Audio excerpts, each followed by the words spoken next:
मनोज जरांगे पाटील यांच्या तिसऱ्या टप्प्यातील महाराष्ट्र दौऱ्याची सुरुवात अंतरवालीपासून झालेली आहे। आपल्यासोबत स्वतः मनोज जरांगे पाटील आहेत। आज दौऱ्याला सुरुवात झालेली आहे। हा 9 दिवसाचा दौरा कसा असेल? महाराष्ट्रातल्या मराठा समाजाचा या तिसऱ्या टप्प्यातला दौरा मराठवाडा, पश्चिम महाराष्ट्र, कोकणचा काही भाग, खानदेशचा काही भाग आणि पुन्हा मराठवाडा असा हा 9 दिवसाचा ते 10 दिवसाचा आपण गाठीभेटी दौरा आशीर्वाद घेण्यासाठी मराठा समाजाचा घेतला। कारण 70 वर्षापासून मराठा समाजाचं आरक्षण असणारं लपून ठेवलं होतं ते बाहेर काढण्याचं काम या मराठा समाजाच्या सामान्य मराठ्यांनी जी एकजूट उभा केली यांच्यामुळं झालंय। कारण गोरगरिबांच्या लेकरांना आता आयुष्याची भाकरी मिळायला लागली आणि मराठा समाजात इतका उत्साह वाढला की 100% महाराष्ट्रातल्या मराठा समाजाला आता आरक्षणच मिळणार। त्यामुळं स्वतःच्या लेकराचं कल्याण व्हावं, स्वतःचं लेकरू मोठं व्हावं म्हणून मराठा समाज आता जिथं कार्यक्रम आहे, ज्या दिवशी कार्यक्रम आहे त्या दिवशी मराठा समाज शेताकडे जायला तयारच नाही। त्या दिवशी आपल्या लेकराला आरक्षण मिळालं पाहिजे, आपलं लेकरू मोठं झालं पाहिजे म्हणून कार्यक्रमाच्या ठिकाणी प्रचंड संख्येनं मराठा समाज यायला लागलाय। म्हणून आपण त्यांचा आशीर्वाद घेण्यासाठी तिथं जातोय। गाठीभेटी दौरा आहे, बस एवढीच। गाठीभेटी दौरा संवाद यापुढे जाऊन जागृती पण तुम्ही हाती घेतले, कारण ते पहिल्या दुसऱ्या टप्प्यामध्ये दिसून आलं। हो, कारण काय समाजात एक काय काय असं झालं होतं की किती दिवस आंदोलनं करायचे, कसं काय आरक्षण मिळत नाही, असा एक संभ्रम निर्माण झाला होता।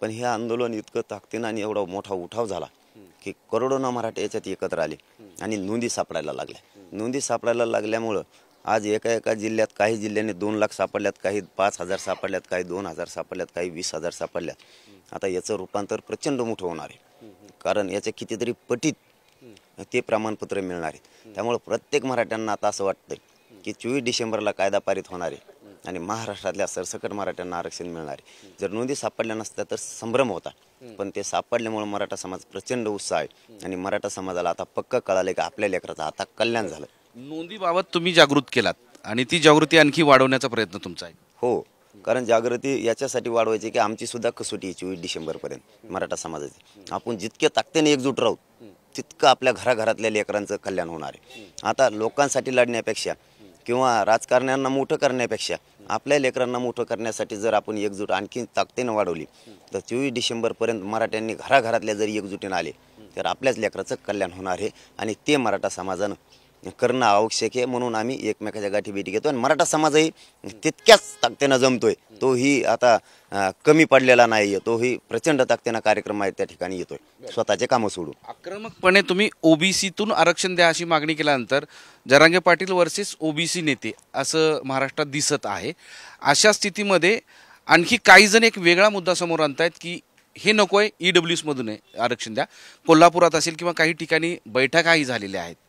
नाही, काय होत नाही बैठकांनी, त्यांनी मराठा समाजाला माहिती आहे काय घ्यायचं आहे, ती जाऊ द्या, त्या विषयावर काय लय डोकं लावायची गरज नाही। ते असतंय आता थोडंफार काय असतं स्वतःच्या स्वार्थासाठी किंवा नेत्यांना खुश करण्यासाठी आपले स्वतःचे लेकरं गोरगरिबांचे उपाशी तपाशी मारायचे, मोठे होऊ द्यायचे नाही, त्यांच्या मुंडक्यावर पाय द्यायचा काही जणांची भावना असते। परंतु त्यांना विनंती, गोरगरिबांच्या लेकरांना मिळतंय त्यांना मिळू द्या, तुम्हाला घ्यायचंच घ्या नाही तर घेऊ नका, परंतु कोणाच्या अन्नात माती काढू नका आणि मराठा समाजाच्या विरोधात जाऊ नका ही त्यांना हात जोडून विनंती।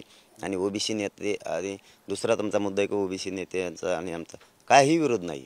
आमचं म्हणणं एवढंच आहे, व्यक्ती म्हणून आमचा विरोध नाही त्यांना, त्यांच्या विचाराला आमचा विरोध आहे की त्यांनी विचार बदलावं।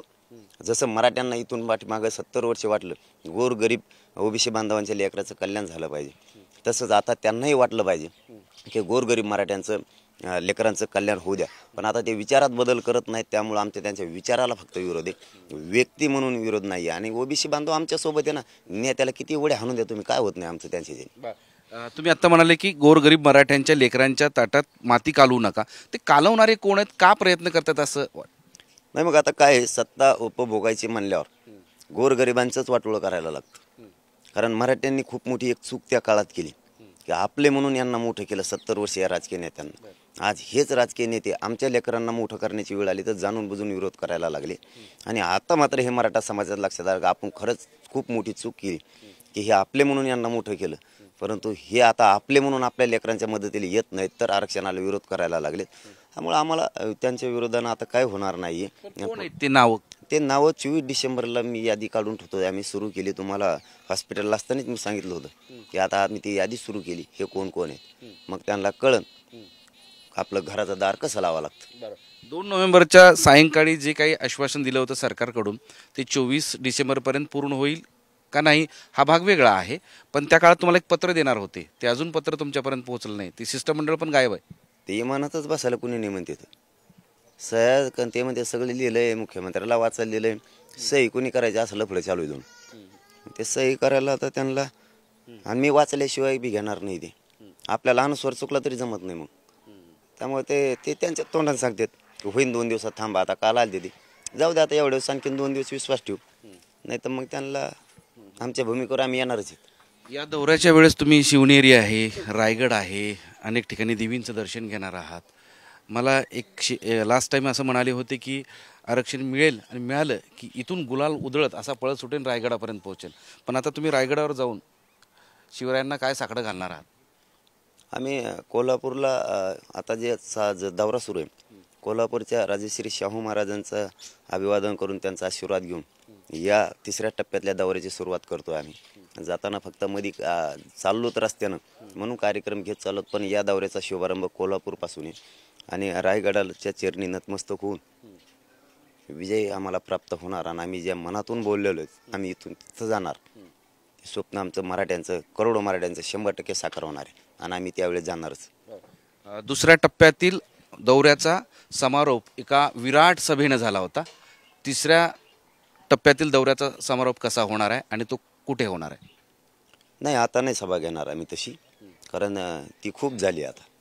हो, आमचा मराठा समाज, लोक आम्हाला नाव ठेवायचे मराठी मुरदाड झाले, हे मराठी एक होत नाहीत, हे मराठी एक येत नाहीत. मराठ्यांनी दाखवून दिलं की 20-20 किलोमीटरवर उभं राहायला जागा नव्हती. खरी माहिती घेऊन बघितली तर 20-20 किलोमीटर खरोखर मराठ्यांना उभं राहायला जागा नव्हती. मराठ्यांनी जे जनसागरासारखं विराट रूप दाखवलं, आता काही घेण्याची गरज नाही. आता त्यांना कळालंय मराठी काय करू शकते. बरोबर. एक शेवटचा प्रश्न की मागच्या विराट सभेचा आणि 1 आणि 2ऱ्या टप्प्यातल्या सगळ्या दौऱ्याचा सगळ्यांनी धसका घेतला होता, आता या दौऱ्याचा? त्यांची त्यांनाच माहीत, आम्हाला काय गरज नाही. धसका घे नाही तर नको घेऊ. 24 डिसेंबरला आरक्षण पाहिजे, नाही तर गाठ सामान्य मराठ्याची. थँक्यू. तुम्हाला खूप खूप शुभेच्छा. आता हा 9 दिवसाचा दौरा आहे आणि या दौऱ्याची सुरुवात अंदरवालीपासून सुरू झालेली आहे आणि इथून सोलापूर, कोल्हापूर, सांगली, सातारा, पुणे, पुढं रायगड, ठाणे असा दौरा करत पुन्हा ही यात्रा इथं येईल. पण यावेळेस मात्र आरक्षण घेतल्याशिवाय आम्ही स्वस्थ बसणार नाही अशी ठामपणे भूमिका मनोज जरांगे पाटील यांनी मांडलेली आहे. आणि बघूयात की आता सरकार या दौऱ्याकडे कसं पाहतं.